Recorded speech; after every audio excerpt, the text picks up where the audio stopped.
Linebackers, pretty well. I think we've, getting a top echelon of guys that feel pretty good about, really understanding what we're doing, running around pretty good,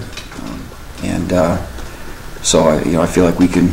There's 4 or 5 guys right now I think we could put in a game, or probably will play in a game, and without a lot of drop off. So I feel like they're taking hold of some of the leadership that we need on defense, and particularly Cornell Wheeler's doing a really good job in that area. So kind of as the Mike linebacker centerpiece, doing a good job. So one thing we always try to do with linebackers also is to make guys dual position, dual train guys. So I think there's a lot of kind of cross training going on, which kind of a work in progress. But at some point, when through injuries or whatever, you're gonna need it. So they're doing a good job.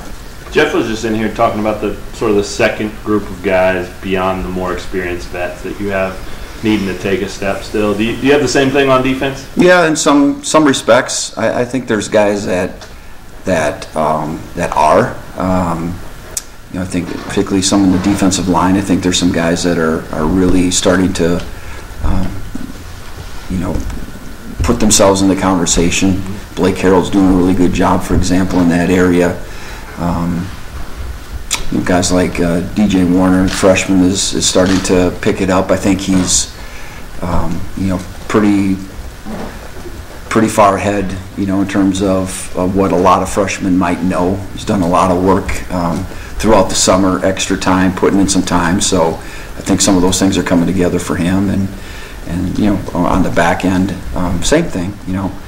Demarius McGee's done a really good job, where you feel like you can count on him. He's stayed healthy. So I think there are some guys. I don't know if it's completely where you want it yet, but I do feel like we're developing some quality depth that we can move forward with. Have there been any big surprises for you during camp on defense? Big surprises.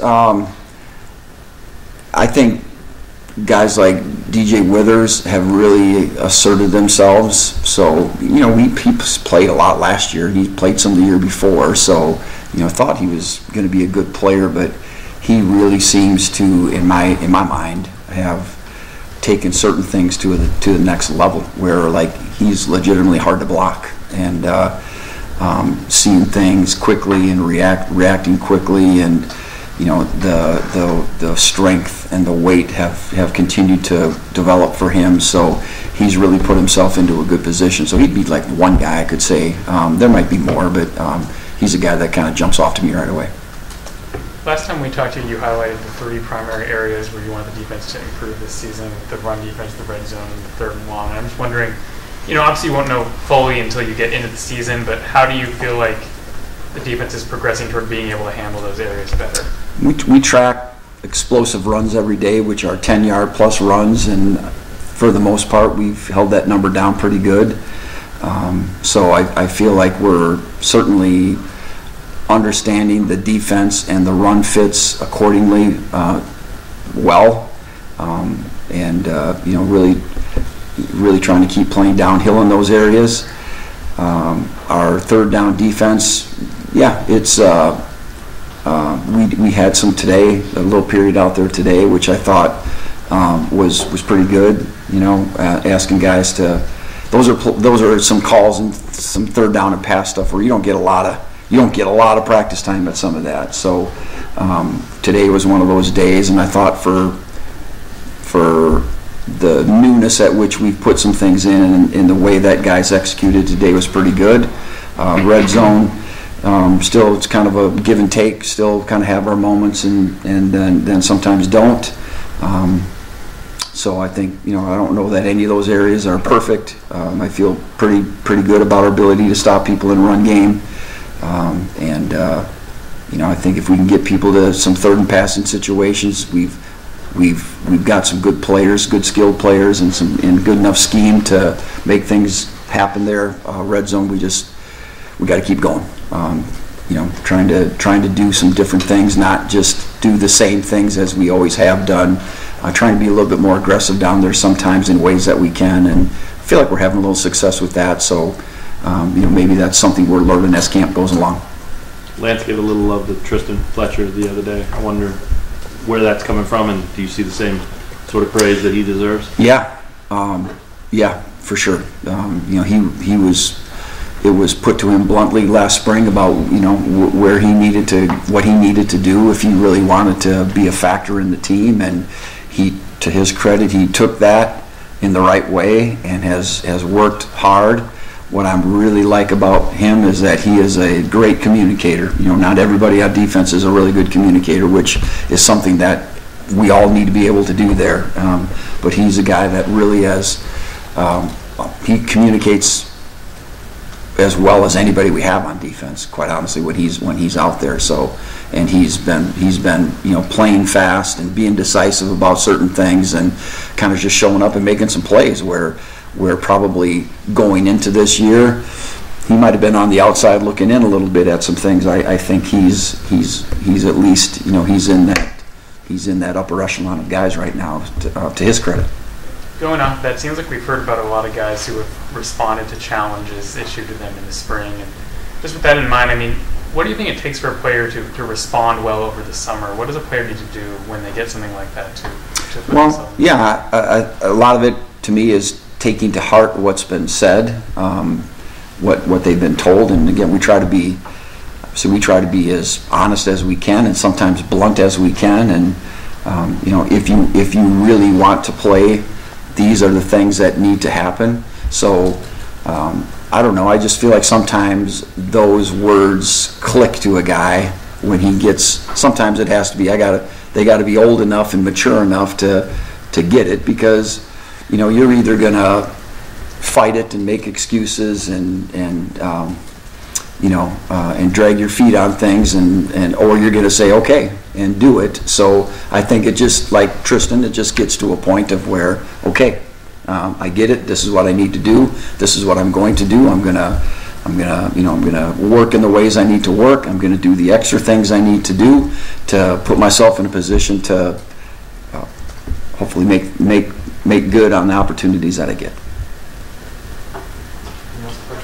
Can experienced offensive players actually help you guys in that they can relay to your guys, here's what I saw, here's why we beat you on this one, or make sure you don't? Yeah, maybe they can. I don't ask them, and they don't tell me. But maybe they do some of that in the locker room. You know, that's an interesting question. I guess I haven't really pondered that one very much. But I do talk to our offensive coaches sometimes, and you know, hey, you know, what do you think we're doing good?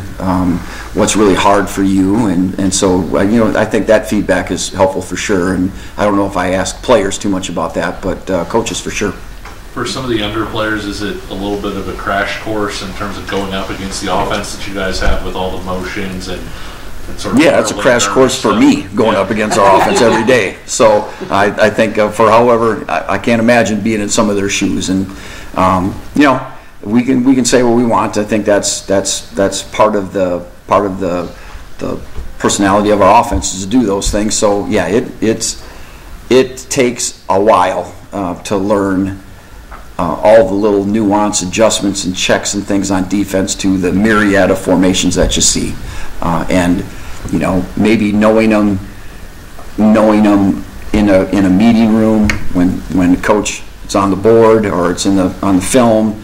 That's one thing, but quite honestly, going out there and having to do it in like rapid pace is really difficult. So I do, you know, give our guys credit because they're hanging in there with that stuff, and every day there's just more. So good luck to our opponents trying to figure that out in 2 or 3 days. But that's just part of it, and that's what we kind of have to live through and work through. And at the end of the day, it'll help us, because I don't know that we're going to see anything.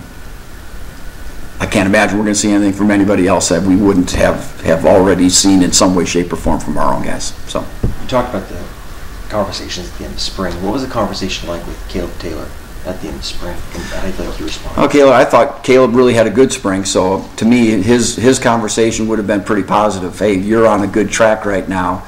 This is the direction we need to keep going. I don't really think that we needed to tell Caleb that. I think he already knew that, because he had really already made some some good changes, and where just being totally locked in and focused on a daily basis, and not having kind of the ebb and flow of, hey, I'm really locked in and now I'm not so much. I think he made up his mind he was going to be a certain way, and so for him it was just, we've noticed your improvement in these ways. Hey, keep going, right? Keep going. And he has. He's had a good fall this fall as well.